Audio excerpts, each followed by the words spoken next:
Selecting innovation opportunities. Now, one of the questions we need to ask ourselves is why bother selecting? After all, we put a lot of hard work into searching for opportunities. Well, the answer is very simple. We haven't got infinite resources. We can't do everything, so we need to place our bets, because they are bets, on the future. Now, startups, of course, this is an extreme situation. In a startup, we only get one single bet. One big bet, but it's all we've got. So all our resources, we need to be very careful what we choose to do to make sure we have a good chance of succeeding. But in established organisations, it's not just choosing one project, it's choosing amongst many possibilities, many competing projects. And here the big challenge is getting a balanced portfolio. What we really need is strategic selection. Not just choosing one good thing to do, but trying to make sure what we choose to do fits with what we can do, our competencies and capabilities, but also takes us forward, moves us in a balanced way towards the future. We have to think, for example, about our old friends, incremental and radical innovation, doing things better, low risk, safe bets, and doing things more radically, differently, and therefore taking bigger risks. We have to think about this balance between exploit and explore. All of these we need to do in a balanced fashion. And the big question is how? Well, that's what we're going to look at in this short film. Some of the approaches we might take to selection. Now, before we do that, it's worth reminding ourselves that innovation is very much about breaking eggs. That old phrase, you can't make an omelette without breaking eggs, well, it certainly applies in innovation. If we want to create something new, we have to recognise many things will fail. It won't always work. There's a very big element of risk. In fact, if we think about it, innovation is all about uncertainty, and that's a necessary part of the story. Things could be, but they may not be. So we have to learn to work with this uncertain world and gradually bring it under control. And so what we're really trying to do, particularly at the selection stage, is move from sheer gambling to risk management. Now this picture, this graphic, is a very typical one. If we think over time, then basically as we move through a project, so the uncertainty decreases. We learn more and more about what does or doesn't work, we get closer. But of course it costs us in terms of our resources to get there. So it makes a lot of sense to try and shift as much of this thinking as possible to the front end, to think hard about selection before we start our implementation. So, how could we do it?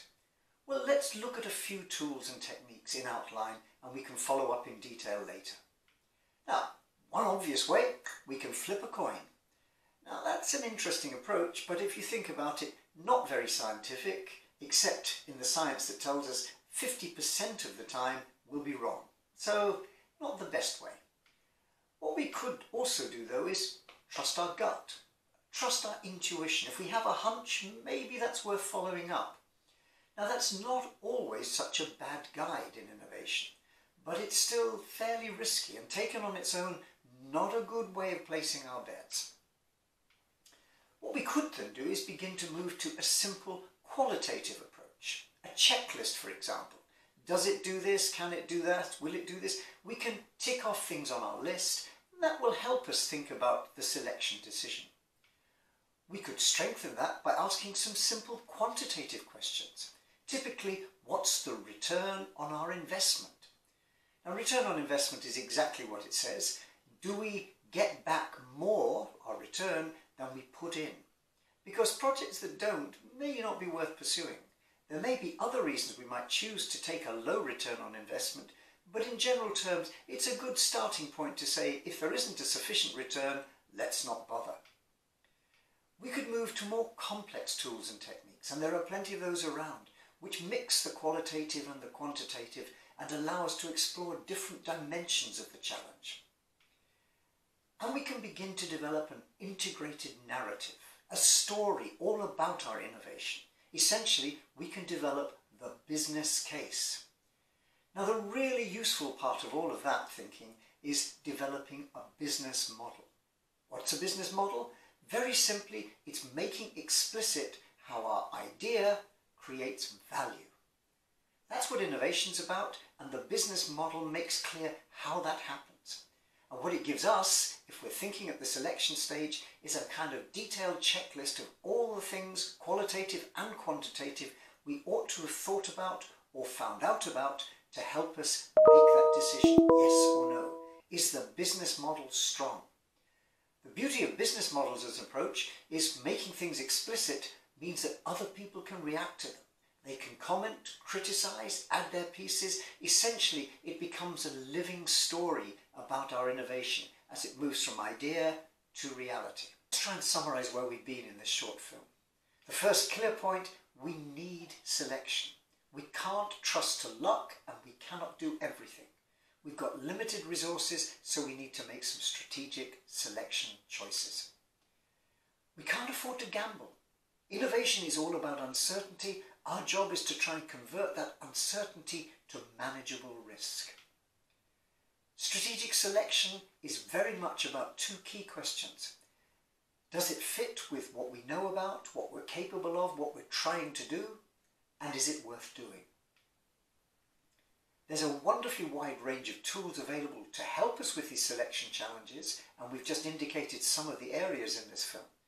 But of course, the key question is configuring the right set of tools for our particular needs.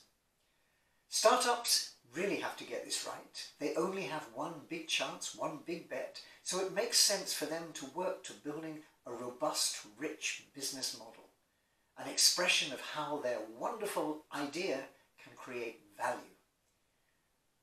Big powerful advantage of that, of course, is that many people can get engaged in that discussion, which reduces the risk that we push the wrong thing out and the market isn't interested.